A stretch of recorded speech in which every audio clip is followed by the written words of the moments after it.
So, magandang good afternoon, everyone who was watching online. And I remember the first time we did this online service nung panahon na nag-lockdown. I think it's March 2020 na nag-lockdown at they prohibited us to go to a building. Kaya nag-start kami nag-online sa basement namin noon. And it become refreshing to my memory. That is 5 years ago. Then I remember also yesterday, kinukwento ko nga sa aking asawa, at I think narinig din ni Danny yun, while we are driving papunta sa church, because when I pastor in Manila, nagkaroon po ng typhoon na Haiyan o Ondoy, and all Metro Manila was flooded. And the leaders of the church called me, "Pastor, tuloy ba tayo ng Sunday service because baha po ang buong Maynila?" So ang sabi ko, hanggat di tayo lumulubog sa tubig, tuloy ang service. And I was shocked. All the leaders and all the members came that Sunday to worship. And I believe, I think halos lahat ng church noon nagsara because binaha sila. Pero kami tuloy ang service. Gano'n na kagandahan po pag meron kang building na 3 palapag. Because I remember it yesterday, because today a lot of churches close their service close their building dahil nga sa weather right now na meron tayo sa Canada. But still, it will not stop us to worship the Lord. Amen? Actually, while we are worshiping here, a while ago, sabi ko, Lord, mas nakakamiss pa minsan mag-gather ng ganitong small group dahil doon bumibisita ang Holy Spirit. Kaysa doon sa minsan maraming crowded. Parang may mga pumipigil na espiritu. Pero pag mga ganito, pag small group, mas ma-anointing. And I hope and pray you felt that in your place right now. Amen. Hindi lang po rito sa amin, because the Holy Spirit is all everywhere. Pero babalik po tayo next Sunday doon, okay? Baka gawin yung online na lang lahat, huwag ganun. Anyway, mga kapatid, are you blessed last night? Amen. Sa ating FEN. It is a different kind of FEN because while we are doing FEN, bumabagyo po ng snow. But still, the show must go on last night. And we learn a lot from our guest speaker. And I enjoy with their message last night. Although, sabi nga nila, konti lang. Pero I think yung konting message na yon ay maraming natutunan yung lahat. Especially sa divided session. I don't know sa youth. Wala pa akong narinig na feedback sa youth. Pero nakarinig po ako ng feedback sa women. Maganda po.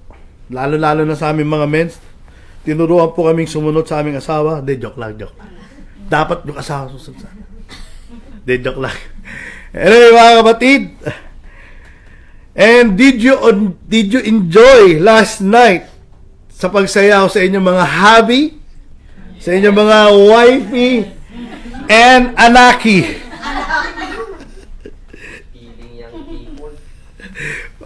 Bumalik tayo sa prom natin, no?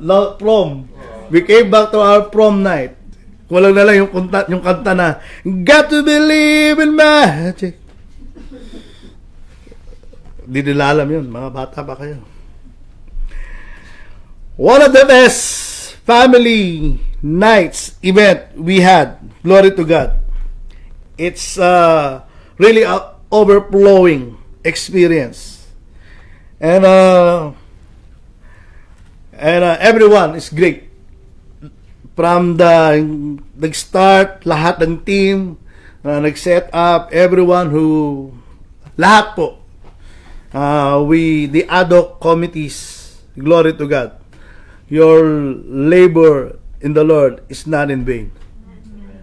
Actually, kinokontrata ko na nga iba Ano, gusto mo 3 years na maging ad hoc? May the Lord continue to reward you with joy as you serve with Him with all your heart. We thank the Lord for the life, your life, and for the life of our speaker too. From Praise Victory Ministry for encouraging us with the Word of God, for gracing us with their time without limitation. Kila Pastor Lori and Pastor Tony and Pastor Dayan. And I am blessed this day, mga kapatid, because I am celebrating my 22 years in the ministry as a pastor. Glory to God. February 16, 2003, I was appointed by our church as assistant and youth pastor.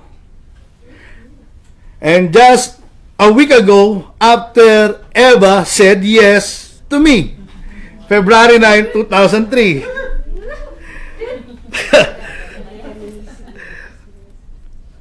To my love relationship proposal to her. That's why I'm so inspired that time until now. After my appointment as a youth pastor, my first question to God is, why me?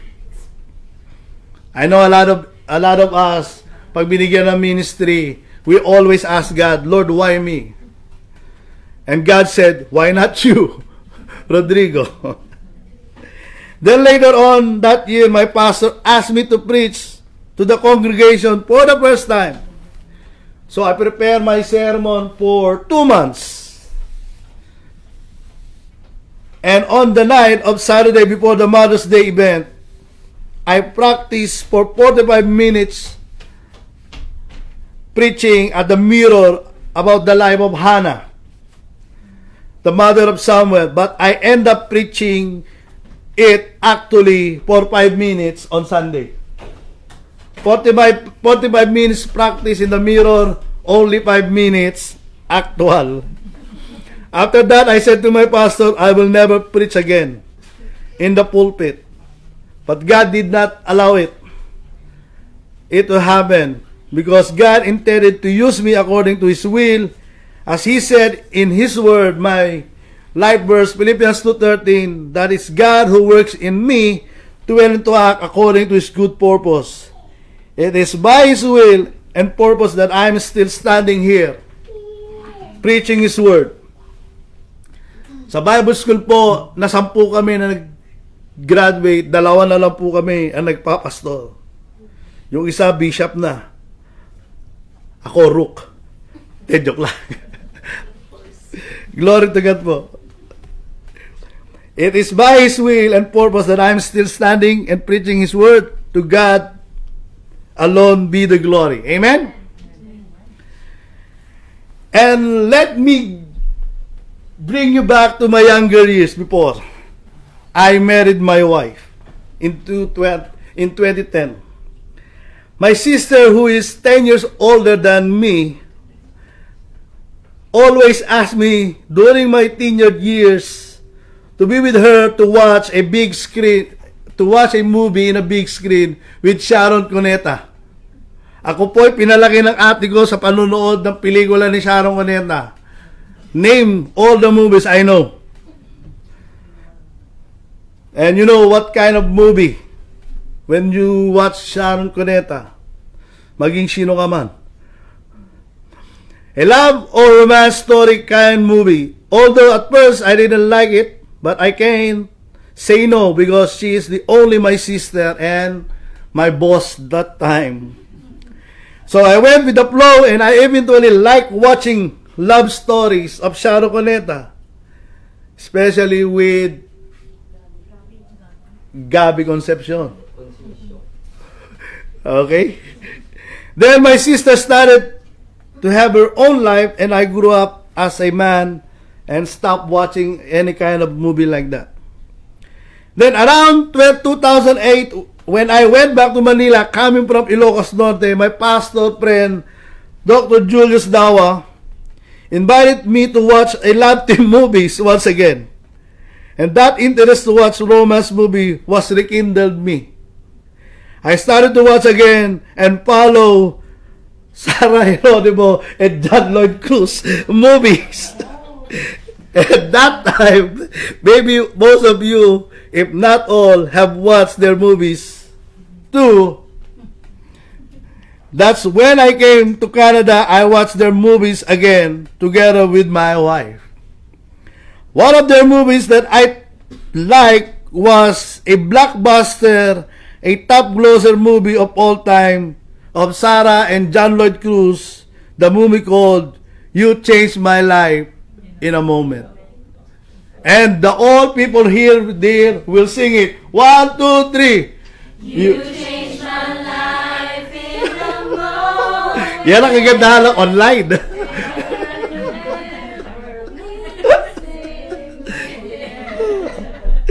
That's why I titled my spine series this afternoon, God's Word changed my life in a moment.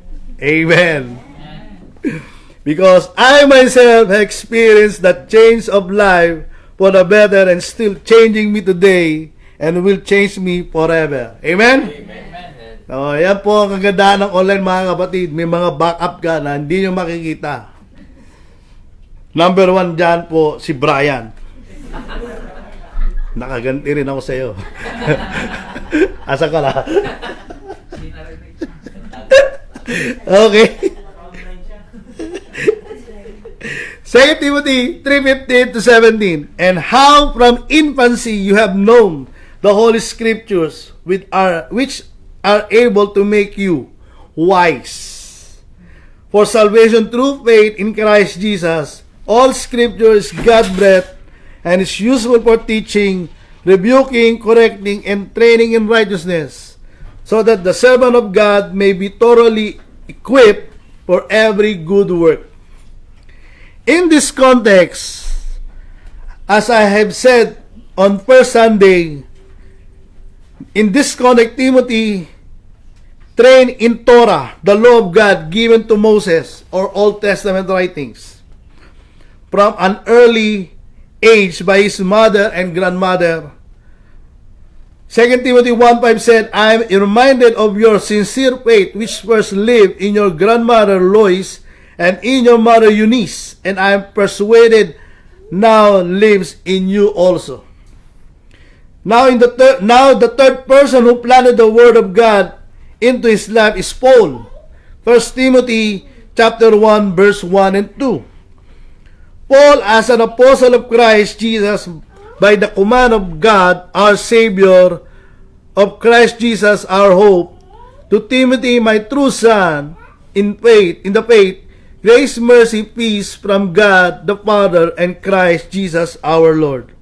So Timothy is a spiritual son of Paul. In 2 Timothy 3:15 notes his life immersion in Word of God. Timothy was most likely literate, something not as common in his time as it is today. He had both heard the probably read from Torah and the local synagogue in Istra, Acts 16, verse 1, where Paul and Silas met him. At very least, his mother and grandmother instructed him in Jewish scripture. He had a Greek father and was circumcised until he was an adult, but had a strong Jewish influence from his mother's side of the family. That's why when Paul met him, ang dali niya pong sumama kay Paul para maging disciple, because he was equipped when he was young. Verse 16 of 2 Timothy 3:16, Paul showed that this written scripture is perfect because all scripture is inspired. God-breathed means it is perfect, it is useful or profitable, meaning it is beneficial or enhancing in many areas of life. So pag sinabi pong beneficial, Ang lagi natin tinatanong pag nag-apply ka ng work, meron po bang benefits? At alamin natin kung 90% o 100%. So, importante yung may benefits when it comes to work. At ganun po ang Bible. The Bible is useful. It benefits us in many areas. First, it is for our salvation. Paul said in verse 15, which are able to make you wise for salvation through faith in Christ Jesus. So makikita natin dito, nagkaroon muna ng salvation si Timothy. Na-evangelize muna siya. At lahat po sa atin dito, we are saved by grace. We are evangelized first. Then, after salvation, pumasok ngayon yung 4 areas na gustong gawin ni Paul sa buhay ni Timothy. So, lahat po tayo rito na saved, mga kapatid. Amen po ba? Amen. Now, it shows here. Evangelism, then later on, after evangelism or having a saving grace in life, meron pong binanggit si Paul kay Timothy. And I would like it to share it this afternoon. How the Word of God changed our life in a moment. Verse 16. Number 1, teaching us to live. All scriptures is God-breathed and it is useful for teaching. Ang iba po rito, especially first batch ng GUSED, narinig na po nila to. But kapag pinag-aaralan mo ang salita ng Diyos, nadadagdagan po, mga kapatid. So, the Bible is a manual of life. Meaning, it is for our education. Educating the people to know God better or causing us to understand God's truth. Importantly, our scripture tell us what to believe. It give us the right doctrine if we understand it correctly. So meaning, ang salita ng Diyos, tinuturuan tayong mabago araw-araw. At kapag naiintindihan mo na maigi, you will find yung right doctrine, yung what to believe. When we read the Bible seriously, not just a comic book, when we read our Bible, it is like a teacher instructing us to live properly in the sight of God and the people around us. So, buhay siya, kaya inspired, because it's like a teacher guiding us, instructing us what to do next after salvation. So, kailangan magbasa ka ng salita ng Diyos because salvation doesn't stop there. Okay na, tumanggap na ako kay Lord. No, it doesn't stop there. You need to learn. And the Bible will teach you, will educate you. It is like a manual. What do I mean it is a manual? Generally speaking, a manual is called a user manual.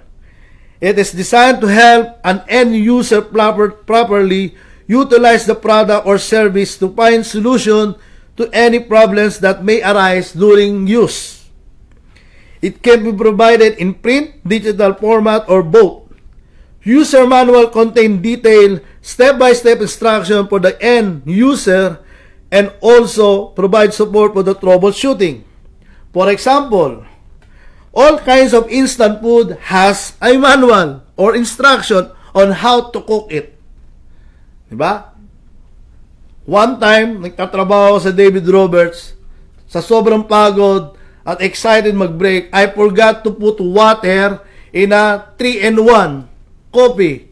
Nilagay ko sa microwave. Umusok po, mga kapatid. Umusok sa microwave. So, meaning, when you do the 3-in-1, you need water. It has an instruction. All electronic gadgets has a manual. All electronic things we use has a manual.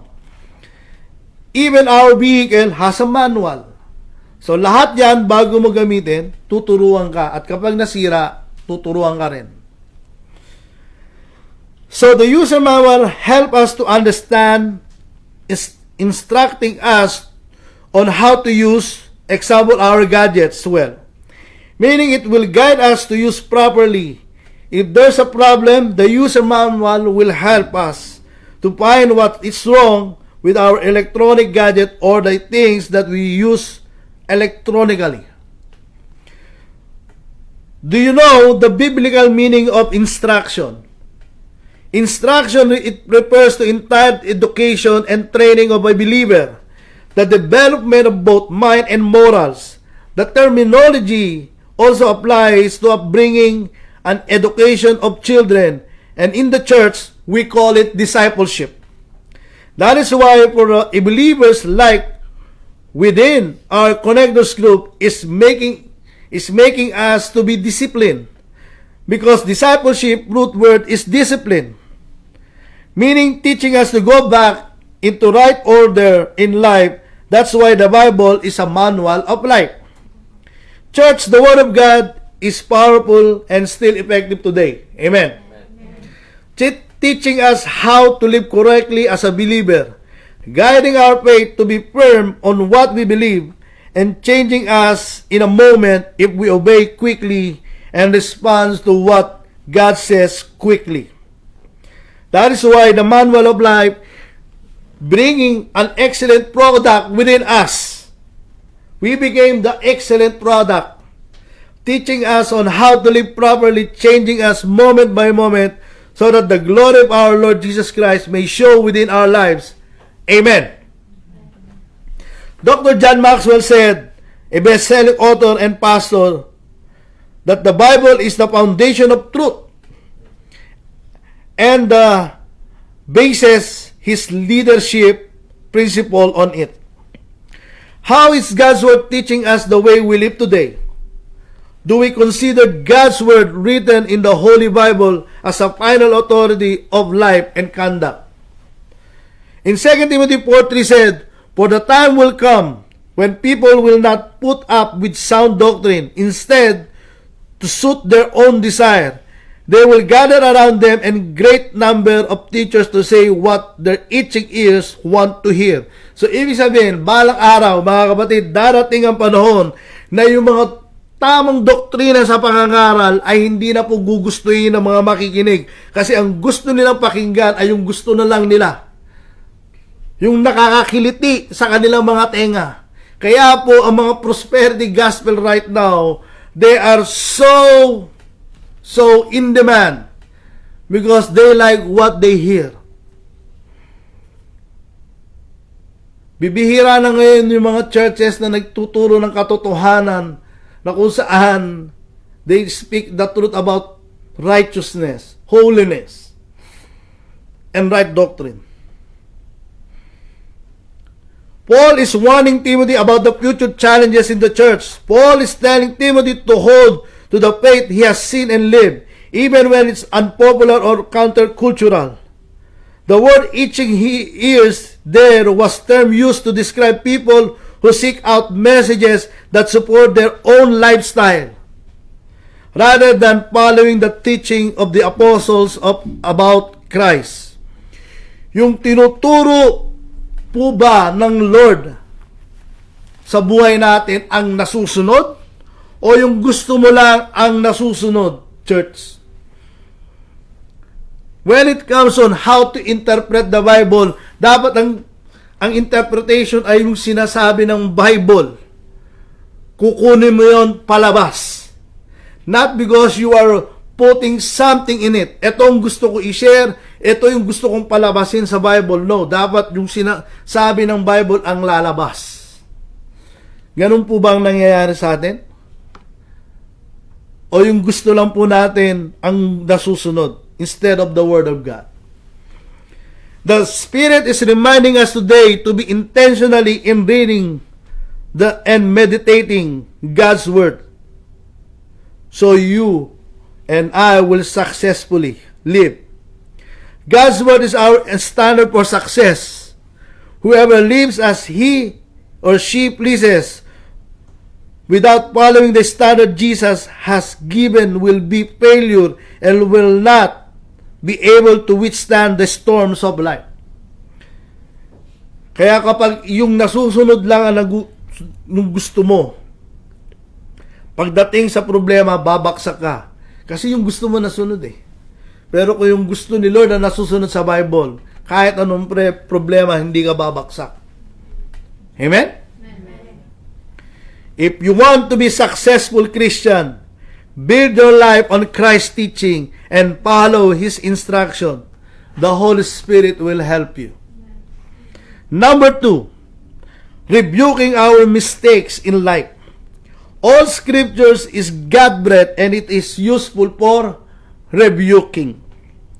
When we read the Bible seriously, not just a normal book, we will find out that there is an inner confrontation within us. There is a still small voice rebuking our mistakes in life. Huwag yan, mali yan, huwag ka dyan, Kristiyano ka na. Diba?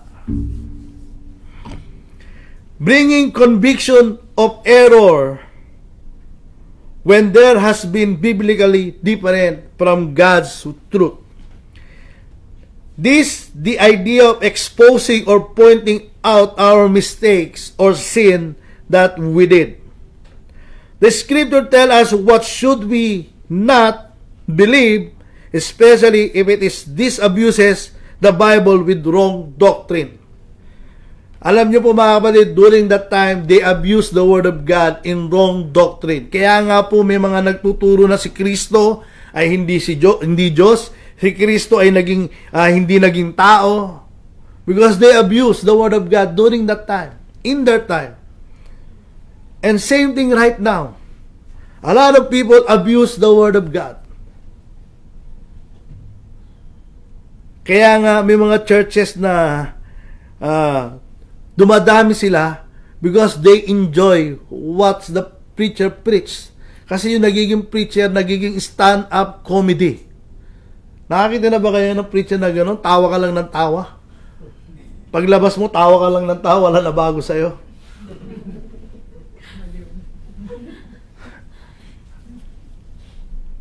Because they abuse the Word of God. The Greek term translated reproof or rebuke is elegmos, derived from the verb elegcho, which can be translated as to convict, to expose, or to bring to light. Therefore, to rebuke is to correct someone or by clarifying his her faults with an intention of prompting change. So, ibig sabihin, when you rebuke someone, it should be about changing his lifestyle. Kaya nga sabi sa Bible, rebuke is better than hidden love. Because if you really love the person, you tell them their mistakes. Because if you don't tell their mistake and allow them to continue to doing that, you're not loving them at all. Because hinahayaan mo lang mamuhay siya sa mali. Diba? Kapag mahal mo, gusto mo maging matuwid. And according to 2 Timothy 3:16, New Living Translation said, make us realize what is wrong in our lives. Yun ang Word of God. It rebukes you, then it prompts you to change your life. John 16:7-8, Jesus said, nevertheless, I tell you the truth. It is to your advantage that I go away, for if I do not go away, the Helper will not come to you. But if I go, I will send him to you, and when he comes, he will convict the world concerning sin, righteousness, and judgment. The word convict here in Greek is elense, closely related to the word rebuke. Jesus says, the Helper, which is the Holy Spirit, will convict, rebuke the world of sin bringing them to marvelous light. So meaning, in other words, the goal of the Holy Spirit is to confront the world, people, for repentance, to experience forgiveness coming from the Lord Jesus Christ. Now, for us, a believer, the Word of God confront us to make us holy, dedicated to God's Word, God's glory, That is holiness, making us pure, not being guilty of anything. That is pure and blameless, those who cannot be accused of wrongdoing before people and God. In short, holiness, purity, and blameless means to live our lives in a way that reflects God's glory within our life, rather than conforming to the ways of the world or the worldly things in this world. And the Word of God confronts us to live a life according to the way of God, not the other way around. Romans 12:1 and 2 in easy-to-read version said, "So I beg you," si Paul mismo nagsasabi sa church ng Romans, "So I beg you," naglulumuhod ako sa iyo, brothers and sisters, because of great mercy God has showed us, offer your bodies as a living sacrifice. Sabi sa ibang version, pero rito, offer your lives as a living sacrifice to Him, an offering that is only for God and pleasing to Him. Considering what He has done, it is only right that you should worship Him in this way. So mismo mga kapatid, Paul is saying, offer these bodies. Yung desire ni Lord dapat, hindi yung desire mo. Yung gusto ni Lord dapat, hindi yung gusto mo. Hindi yung pleasure ng katawan mo, kundi pleasure ni Lord. Kaya nga po mga kapatid, imagine niyo po yung buhay ni David. Ganito yung ginalawan ni David during that time. Yung pleasure ni Lord, hindi yung pleasure niya.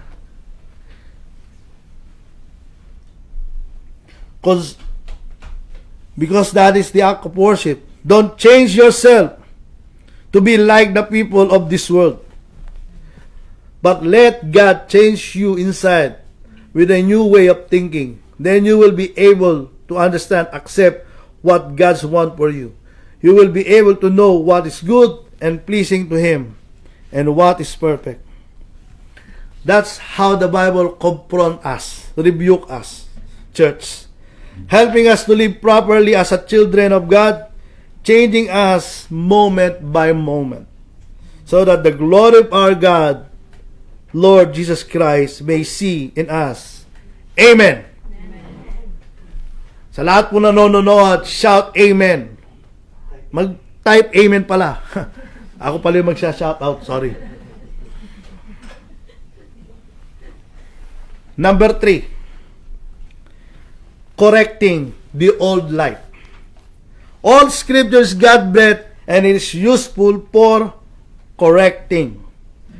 When we read the Bible seriously, we will find out that there is an inner correction.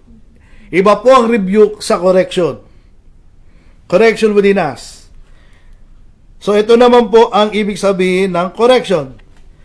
The scripture both points out sin and offers a solution to it, bringing restoration to the truth when there has been an error. Correction means setting it right, most likely with a reference to our conduct or to our character. Doon sa kanina, it will rebuke you. Sasabihin yung mali mo. Ito, i-correct yung mali mo, and mostly sa character mo. The scripture tells us what not to do or not to do it again. The mistake that we did in the past. In general meaning, correction means to show or tell someone that something is wrong and to make it right. This is what the Bible do with us when we start to reflect on it. It tells us to correct our lifestyle and make it right as a believer and a disciple now.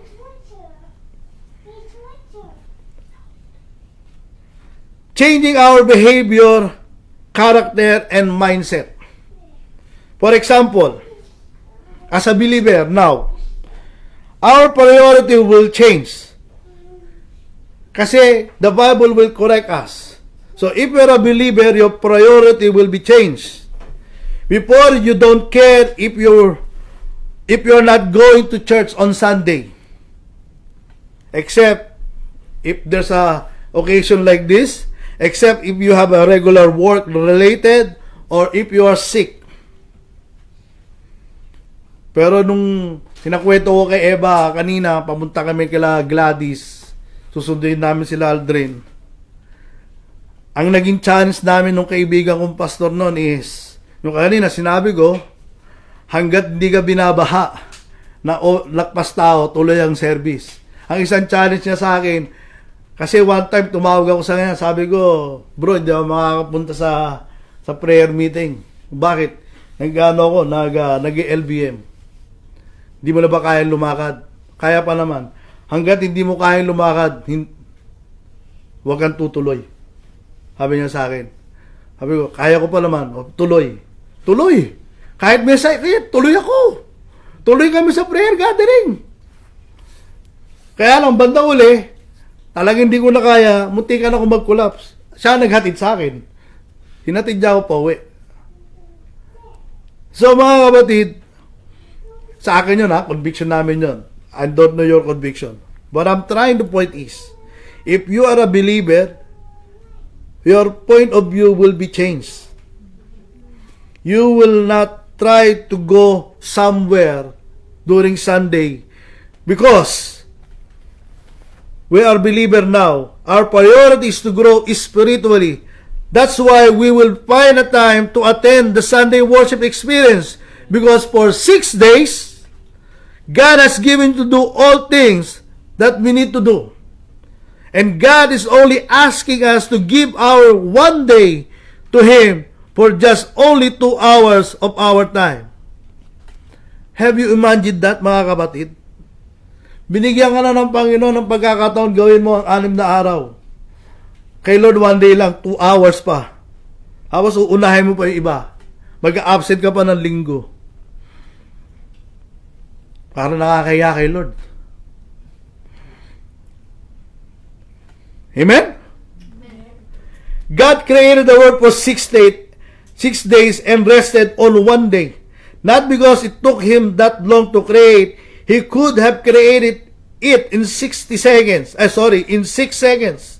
And not because He got tired, that's why He rested. He did it to show us we should live our lives, and He knows that we will be tired. That's why He rested on 7th day, so that we won't neglect our time to rest and worship Him. Amen. Believer lang yun, mga kapatid. Paano kaya ang disciple? Kasi magkaiba ang believer sa disciple. Another example, how about being a disciple? A disciple that are growing spiritually through the Connectors group is also, if you are growing spiritually through our C group, also our priority will be changed. Also, because of inner correction of our desire will lead us to serve God, getting involved to serve others, like attending regularly on our prayer gathering. Amen. Be an intercessor via Zoom or in person. Kaya nga sabi ko, mga kapatid, nung time namin, walang ganitong Zoom. Kailangan namin pumunta sa church para sumama sa prayer gathering, prayer meeting. Kahit tanong nyo po sa mga kapatiran namin, sila Kuya Wendell, sila Kuya Arnel, bago akong believer, nasa prayer gathering ako, mga kapatid. Natutulog pa ako noon. Nag-share si Pastor Pepe. Hanggang ngayon, natutulog pa rin ako. Hindi, joke lang.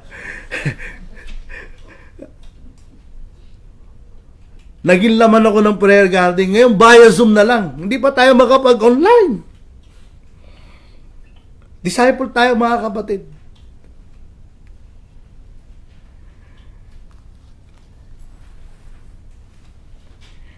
Involving ourselves as a volunteer in the ministry that God wants us to be. So, find your place next Sunday for our open house. Kasi next Sunday, tutuloy po natin. And participate also as part of our worship and trusting God with our finances by giving Him our tithes and offering. Yan ang disciple. Paano ngayon kapag God's children na? Pambira, pataas ang level From being a believer, naging disciple, ang matindi na yung children of God. Pag sinabi nga ng children of God, kung paano ka sumunod sa magulang mo, that's how you follow God. Diba? Ngayon, kung you disrespect your parents, you will disrespect God. But if you obey your parents, you will obey God. Because the Bible said, children, obey your parents. And as a children of God, you obey God. So kapag hindi mo pa nasusunod yung gusto ng Panginoon, ibig sabihin, hindi ka pa controlled ng Holy Spirit. If you are not controlled by the Holy Spirit, you're not yet the children of God. Because the children of God obey God. And it all starts from the Word of God. It will correct you. Kaya nga gabi, kung bakit ako, actually nung tinext po kami na wala tayo in-person gathering sa building, naiinis ako kasi napakaganda ng mensahe po na binuo ko para ngayon. And natatakot ako baka marami pong hindi manonood ng online. And I hope and pray everybody's watching this. Because this message is all for all of us. Kung tinatamaan po kayo ngayon, mas tinamaan po ako, mga kapatid. Kaya mahirap po ang nagpipreach at gumagawa ng mensahe ng Panginoon. Because ikaw unang titirahin. You must walk the talk. You must practice what you preach. Why? Because this is the example that the Scriptures is inspired, inerrant, and infallible. Working in our life, there is an inner correction within us, correcting our behavior, character, mindset. Because before we encounter the Lord Jesus Christ, we're not living like this. Because we say that I am a Christian. If you are not really a Christian, you are a follower of Christ, and you must obey the Word of God moment by moment. Amen? Amen. According to one of the famous pastors in our time, and actually he is one of the advisor of President Trump right now, who established White House Faith Office. First time in history that there is a White House Faith Office composed of a lot of pastors. Pastor Jennerson Franklin said, the Bible corrects us by teaching us what is right and true and making us aware of what is wrong in our lives. We pray that our government leaders will do what is right and true in the sight of God, as President Trump trying to do it. Making America great again.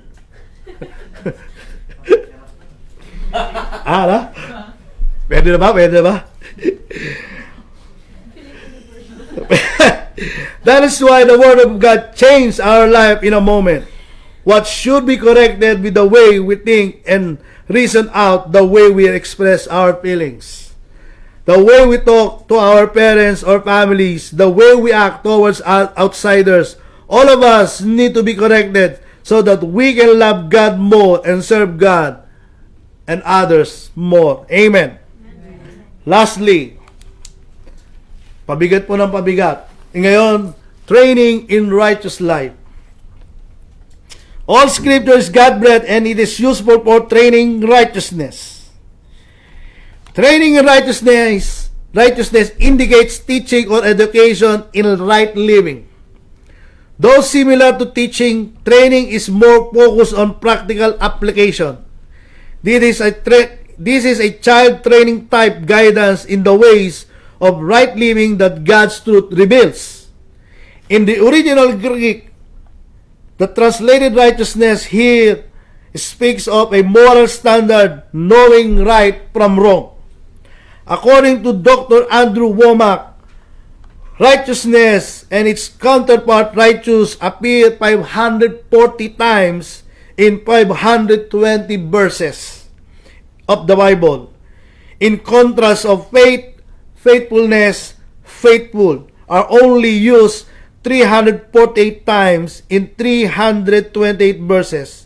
This means that there are 1.5 times as many scripture about righteousness as there about faith. So meaning, righteousness is important to all children of God. Righteousness is doing God's work by being more effective on what we say. Meaning, we walk the talk or we practice what we say, especially on our devotional life. The scripture tells us what we must do. Remember what I always say.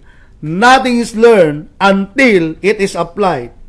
Meaning when it comes on the Word of God, it doesn't matter what we know or how much we know.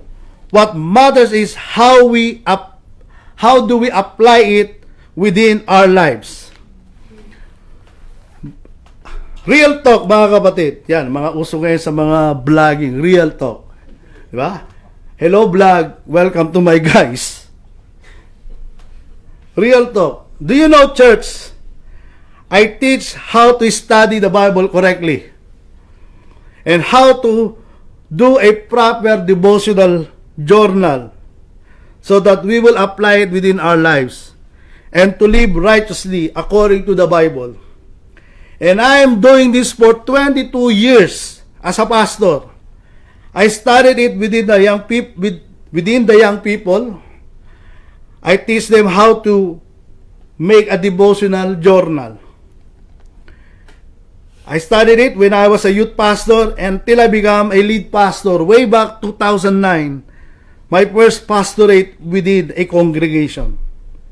That's why, take note, that's why I know, and I told this to some worshiping leading team, if their Devo came from the internet or just a copy paste and from the internet, because it shows how scholarly prepared it by someone. So ibig sabihin, mga kapatid, alam ko kapag ang devotion ng isang tao ay kinopya lang sa internet. At alam ko rin kapag galing sa kanya first hand.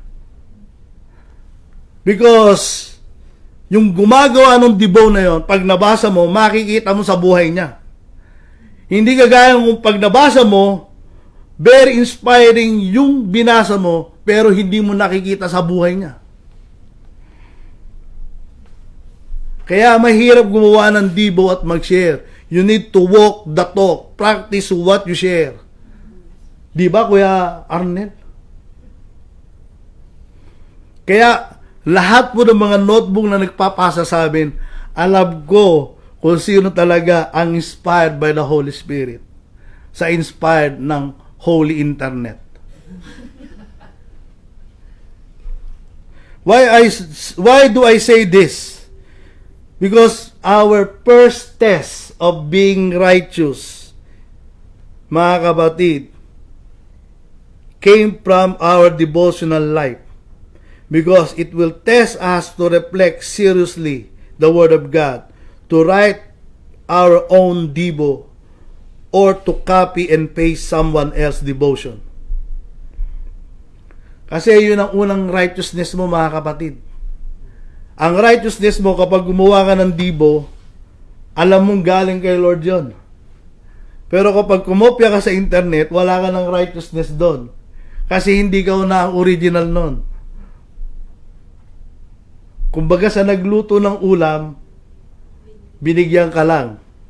Kasi nagluto sila sa kanila at na-bless sila sa buhay mo, binigyan ka. Hindi ka nagluto. Pero pag ikaw yung nagluto, yun ang first hand. Pag binigyan ka, yun ang second hand. Pero blessing doon sa mga nagbibigay. Kaya yung mga pinaglagyan ng ulam, isosoli po namin. Kasi wala na po kayong binibigay. So wala na kayong lalagyan. Nasa amin na lahat. Nakukuha niyo po yung pinupunto ko, mga kapatid. Why am I saying this? Because that is the first righteousness, mga kapatid. That's why I keep telling them, those who do their devotion, disregard first to check the background of the scripture. Instead, read it 5 times until you understand, or read it from different kinds of version until you catch the heart of God later on. Because God will give you a topic and with the points to answer the topic that God gave you. At kapag meron ka ng title, meron ka ng points, saka mo tignan yung background ng scripture, and you will find out that God really speak to you.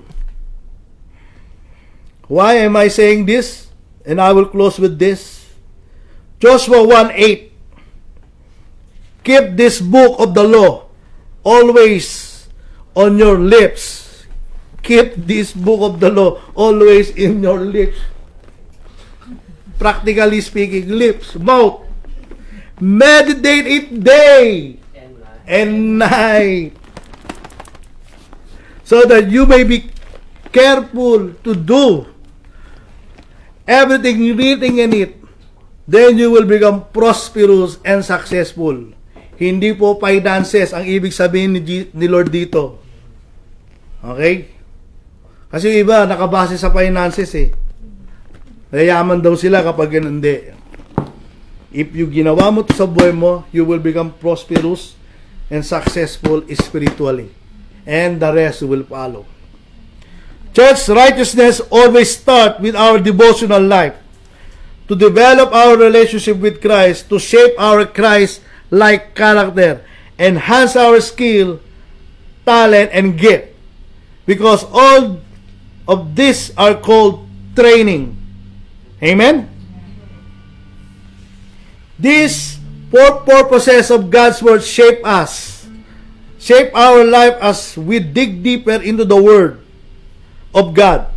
Coming from saving grace of Christ in 2 Timothy 3:15, going to a life that we must live on. Verse 16.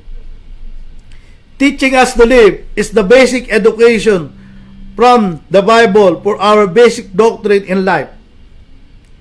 That is education. Doctrine was mentioned 21 times in the Bible, while 11 times alone in Epistle of Timothy by Paul. Rebuking our mistake in life is the exhortation, from education to exhortation, for our basic needs in life from the Bible to change our life in a moment. Correcting the old life is an encouragement to leave our past behind and to move forward what is ahead according to the guidance of the Bible. Training in righteous life is for our enablement from the Bible with the help of the Holy Spirit. And as I close, God's Word changed our life in a moment.